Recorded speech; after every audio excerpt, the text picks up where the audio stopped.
What's up, guys? Welcome back to Stevenson for Irish Rugby, where we talk all things Irish Rugby related as we preview the big game between Ireland versus Scotland at Lansdowne Road, Aviva Stadium, where I'm joined by a very special guest who's a Scottish fan. He's very passionate about his team. If you've seen him on the YouTube rugby community, welcome in Kyle from Kap Starkey Rugby. How you doing, mate? How you keeping? Yeah, not bad, Stephen. Thank you for having me on. I'm looking forward to this. Definitely, it's definitely I definitely know it's going to be a good preview because there's a lot to talk about in terms of both teams here because a few things to play out for. Mm-hmm. I just wanted to get I think when I've always done these match previews with guests on the Six Nations so far, I'm always going to go into this first question, and basically it's just to say I wanted to let you know, Cal, what have you made of Ireland's sort of progression, say from because we know Joe Smith had gone after the World Cup, and I think Andy Farrell took over the reins, and during that time, Farrell must have finished by third and second, I mean, or even third two times when he had the 2020 and the 2021 Six Nations. But I think to get your opinions from last year's Six Nations to where Ireland were sort of okay, but we lost to Wales, we lost to France, but we beat Scotland, and we actually beat England on the last game. So and that sort of showed the signs of how Ireland were going to go where they are right now. What have you made? What have you made from them from last year up to now? I think there's definitely been progress. Obviously during that time you've also beaten the All Blacks, which is a pretty big game in November. But no, I think sort of are starting to see more of what Andy Farrell putting his identity into the Ireland team. I've been somewhat impressed of how he's been able to mix it up a bit tactically, because I think at the start and maybe under Joe Schmidt as well, there was times I think Ireland could be criticised of being a bit too rigid with their game plan, but there's been a few games under Andy Farrell where I think they've flexed out a little bit more, and they've mixed up as to when to play a bit more open and when to just stick it up the jumper up front. So no, I've been impressed with that. Obviously, with regards to this Six Nations, it's been going okay for years. I mean, obviously against France. You lost there against England. I think you struggled a bit up front as well. But I think on the whole, I think so there is progress, but there is still ways to go. I think for from an Irish point of view.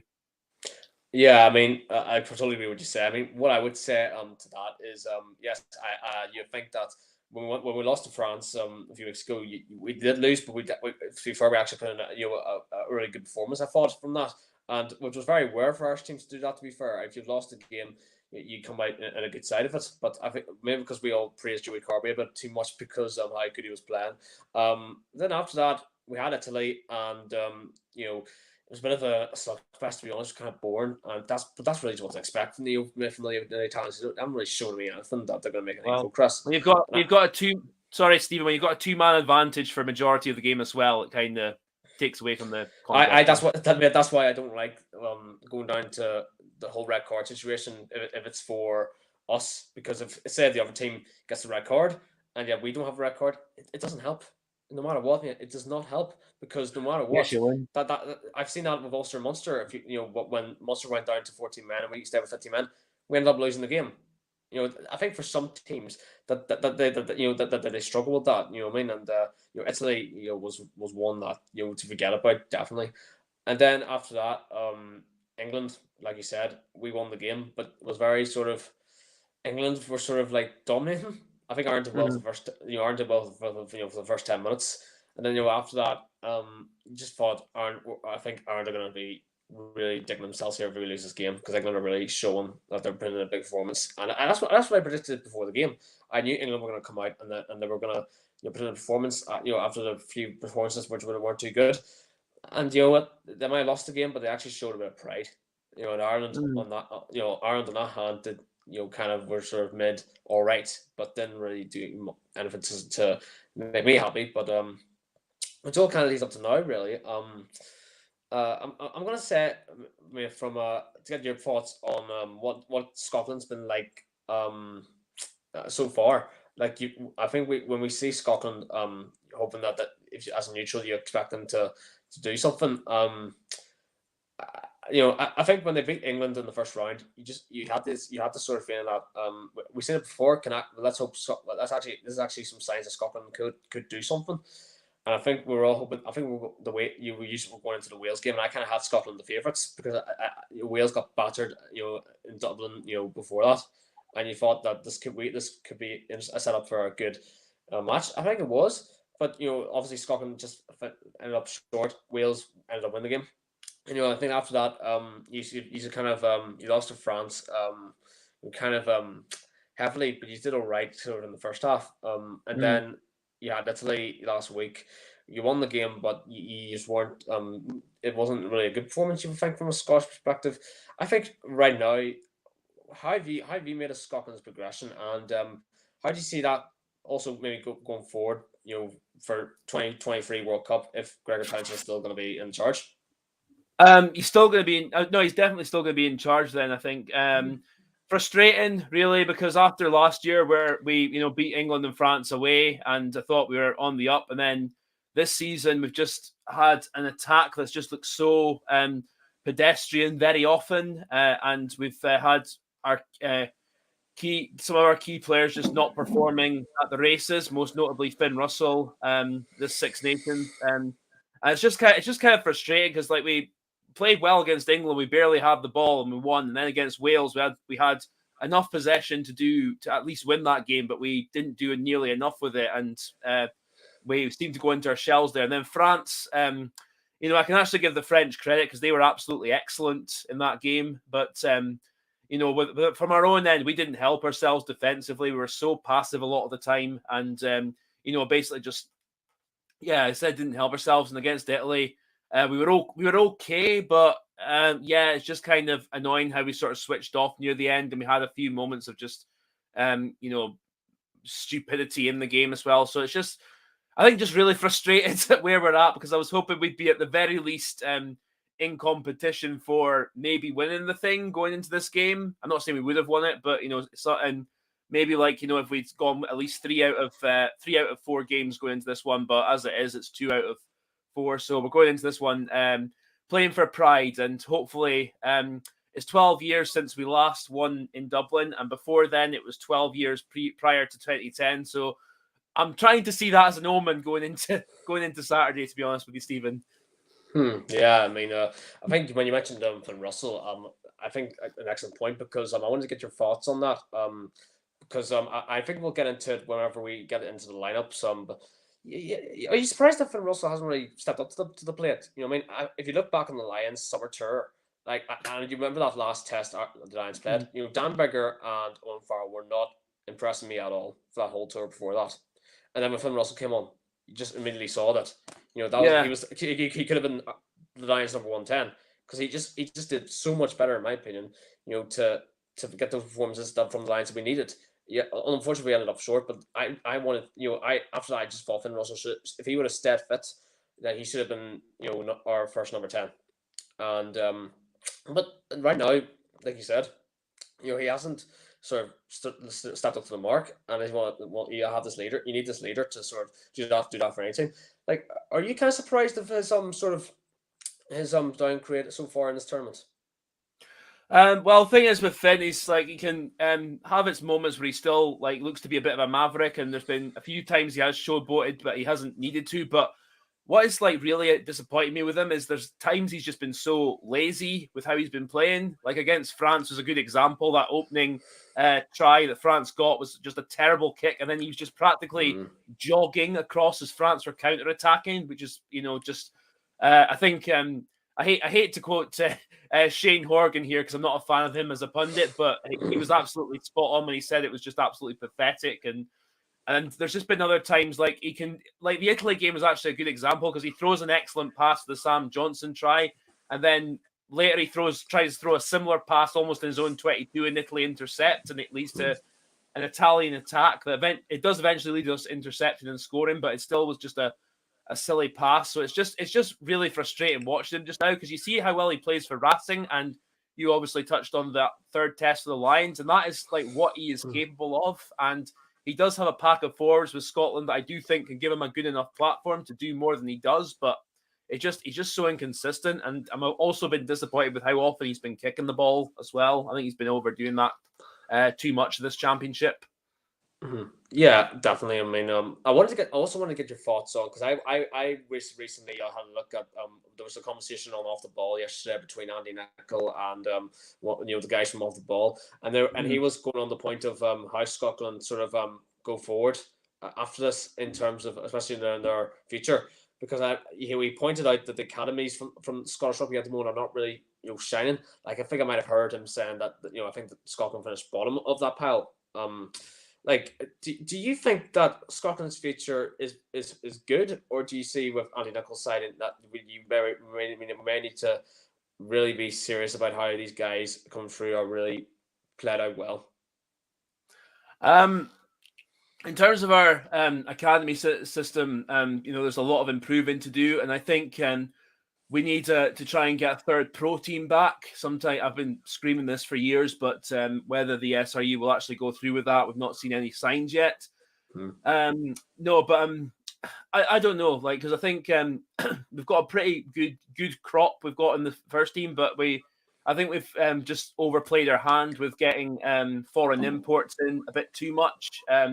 I mean, obviously, if they go by the rules and they are good enough over here and they're good enough to play for Scotland, I personally don't have a problem with that. But I would like to have a bit of a preference to see us focusing on our academy and our youth. And so far, that's been very mixed bag. I mean, we have seen some exceptions recent times. Obviously, Rory Darge has come through now, and he looks like a player who is born to play international rugby. Hmm.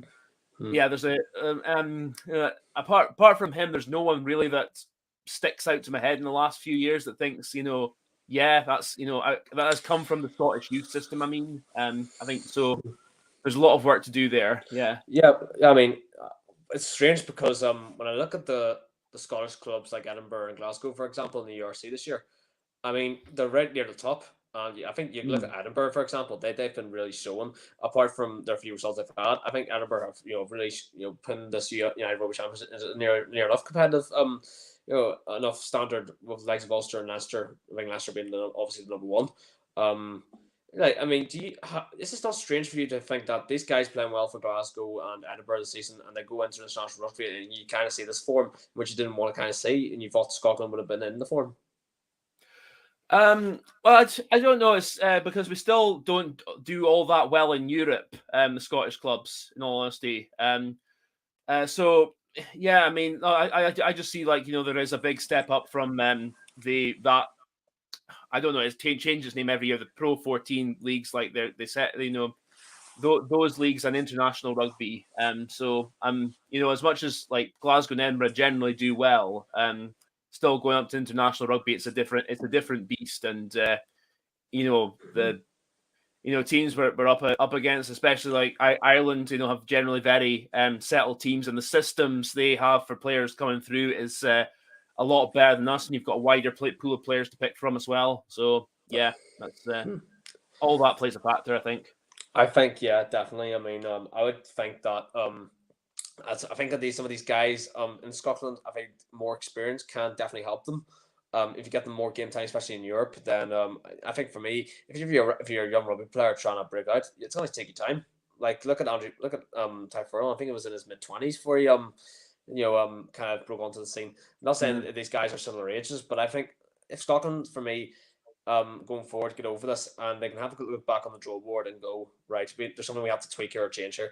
I think Scotland have the capabilities to do that because I kind of see some good players in the Scottish side that I haven't seen in the Mm. past. I remember Scotland teams back in the early 2000s that were very, I don't know what do you call it, uninspiring, and could have put in a much better effort.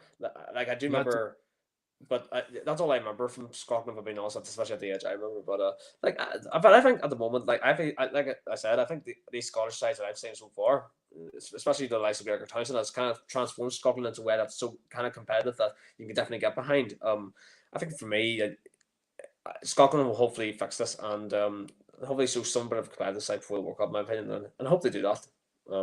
That's our wait and see. well, So we're in the same group for the World Cup, so that'll be no, we are. interesting. Again, they'll probably go the same way, but who knows? Who knows? Who knows Yeah. by that point? So, which leads me on to the big game on Saturday, and I want to say this, guys, to all you watching, good news. I got a ticket. I got a ticket to the game on Saturday, and I can't wait. make sure to stay tuned to the channel, guys, because there will be a special pre-match build-up with me outside Lansdowne Road. Just give my final thoughts on the lineup and see how I see the game going with everyone around the ground and how the atmosphere is building. So make sure to watch out for that video and also a post-match afterwards. So who knows, maybe I'll video down from and put up afterwards. So plenty of content coming up. So yeah, Cal, here we go. Ireland versus Scotland at Lansdowne Road. If there was ever a fixture like this to lie on the same weekend as St. Paddy's Week, was 2010 when Ireland were going for the Triple Crown at the Croke Park in their very last game. Scotland came and they spoiled the party. And I remember clearly, I was 11 years old, watching it in a cinema somewhere, in a sports cinema, and Dan Parks kicking it over to seal Scotland a very, very big victory at the time. Like, I want to get, before we get on to the build up for this one, Cal, what do you remember from that match? Like 12 years ago, because it must have been a very, very big win for you, especially against the likes of Ireland at Croke Park.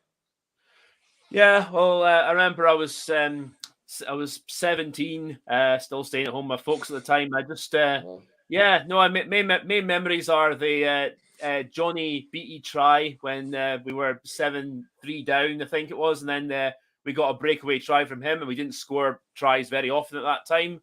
And and the rest of it, I just remember how simple a game we played, and basically relying on Dan Parks' boot to keep the points ticking over, and then he kicked the winning penalty at the end. So, I mean, those are just my memories. And I remember also we were trying to avoid the wooden spoon ourselves because we'd lost 3 and drawn 1 prior to that. That's right. That year. So that was that was like something. It's like, oh, at least we're not finishing bottom this season. So, but no, I remember it was a good day, and like I was impressed with that day of just the simple rugby we did play and managed to get over the line. So.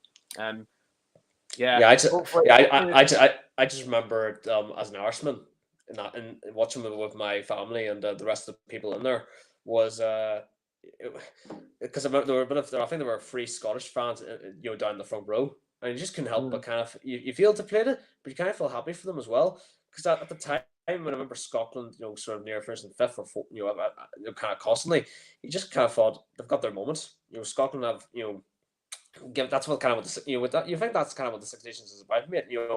Teams kind of doing these kind of pull off for surprises. You would agree that that's what the Six Nations is all about, isn't it?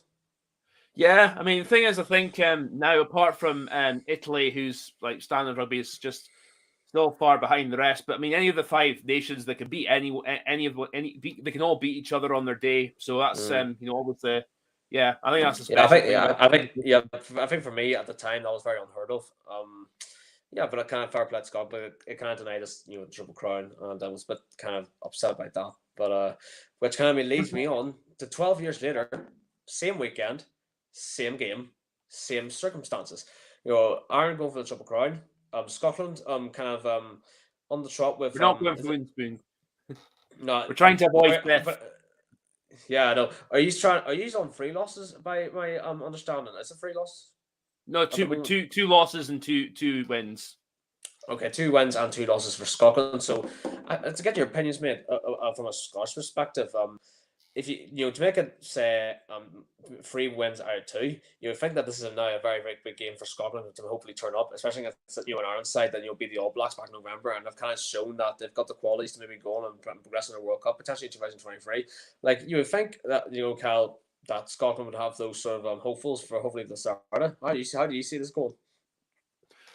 I mean, obviously, how does I see it going is Ireland are the favourites, but as I was saying, like 12 years, and it was 12 years since we won last time, so I'm trying to take an omen out of that where I can, but also we might get onto the selection a bit, but how I see the game going, I think Ireland are going to try and like pulverize us physically up front, and also I think there'll be a point to prove for Ireland because up front they've not been as strong as they can be for a lot of the Six Nations. Their scrum got pummeled against France and England, so I think there'll be points to prove there. But if we can, I think if we can get parity at least, and if we can, play smart with the ball, and if we can get front foot ball to our back line, we've got every chance of causing Ireland problems. It's just a case of being disciplined and with it and making sure we're smart when we have the ball. Because the times we have had the ball for extended periods in play, we've actually been very dangerous. Like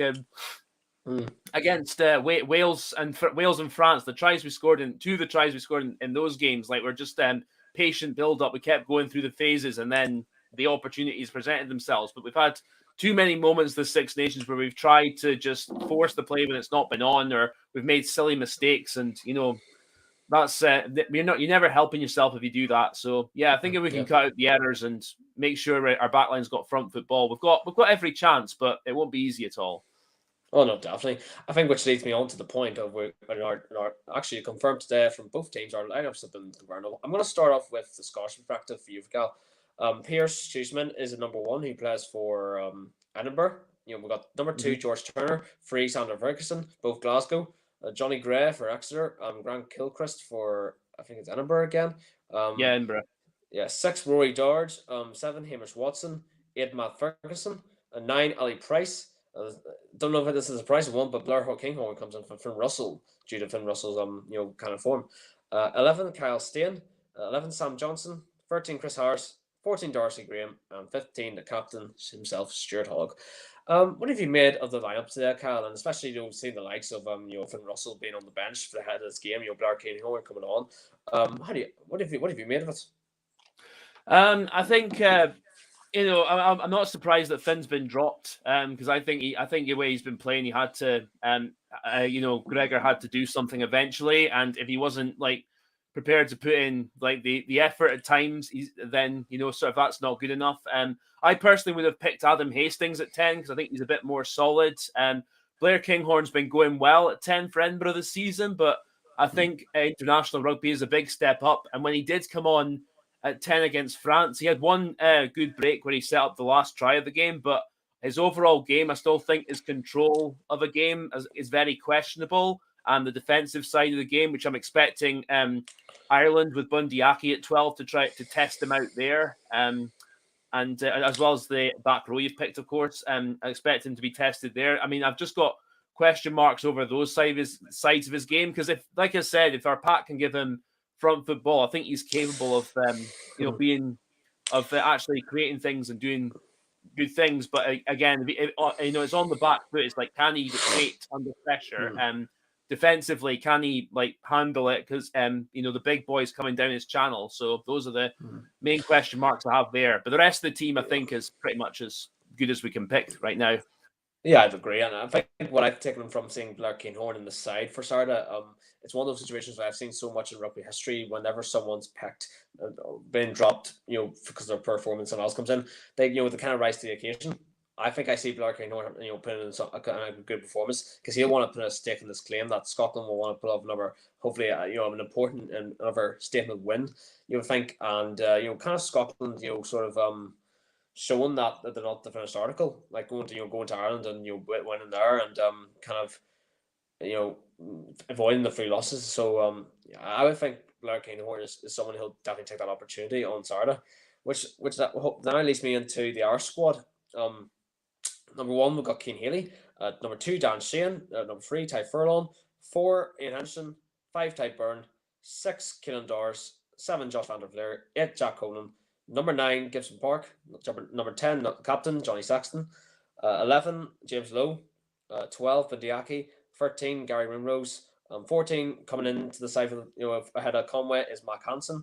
And number 15, we have Hugo Keenan. So no Andrew Conway whatsoever. We'll have to find out. But I think as an Irish perspective, looking at this lineup, obviously James Ryan was put off in the first minute of the England game, and he's not available. You're going to get the likes of Kieran Trewell for Ulster going to be on the bench now.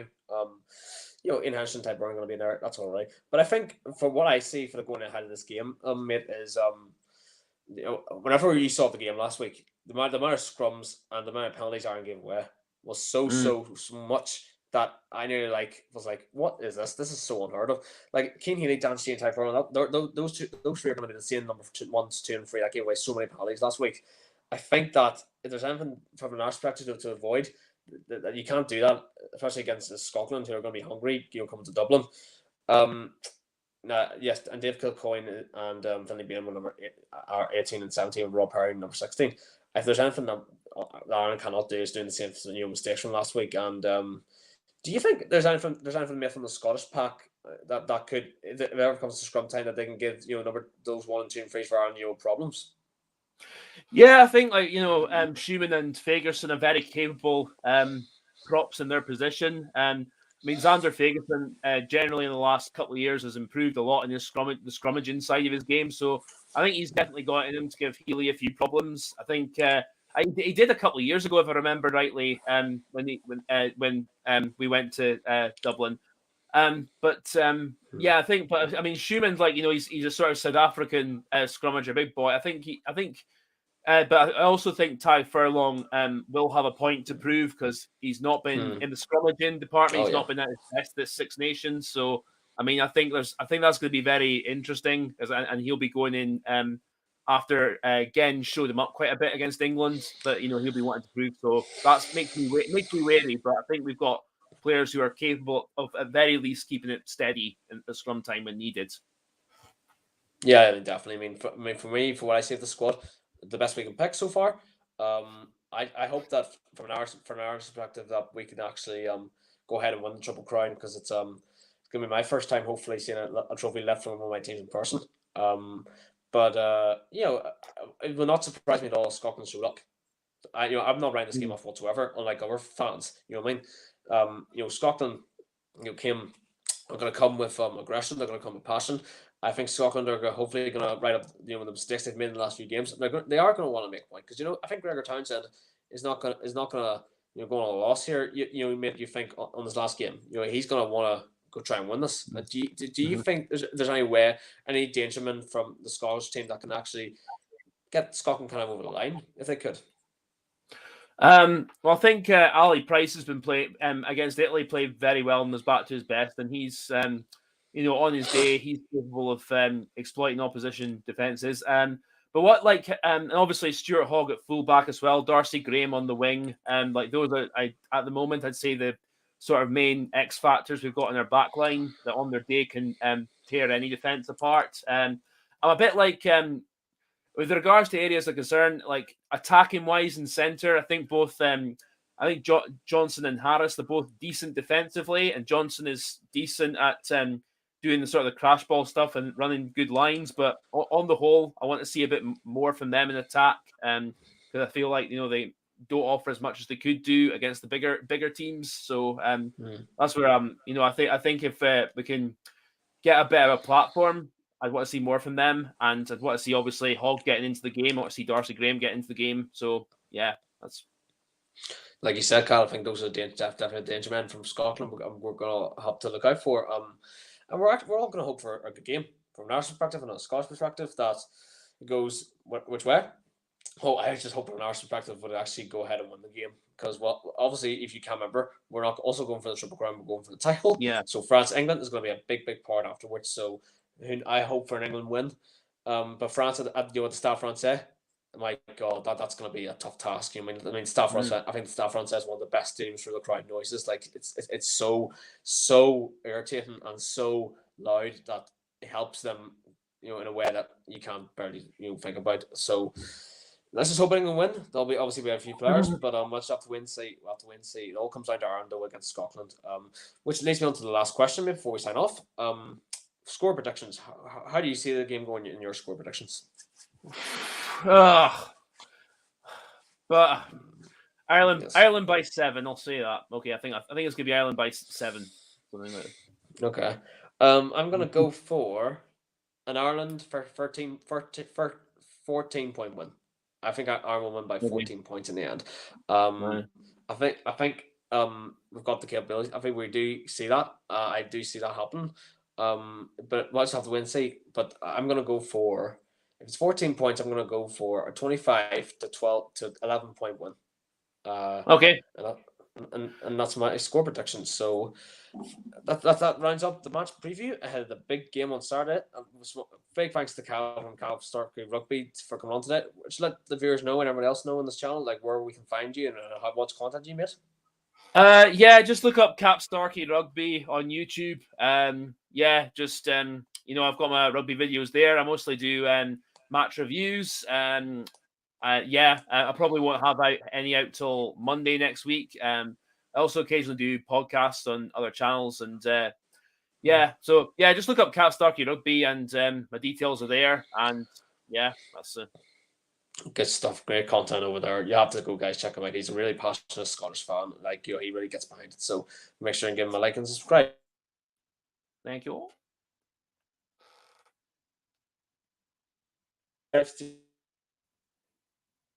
You okay? You're frozen a bit.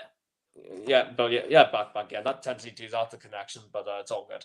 Anyway, guys, make sure to like, comment, subscribe to Teams for Irish Rugby. I will catch you guys on the next video on Saturday with a pre-match build-up outside the ground, and then a post-match afterwards, and then a few more. Luckily, if I can take as much as I can. So please stay tuned for that, because there's plenty to come. So thank you guys for watching. I'll catch you guys in the next video. Thank you very much.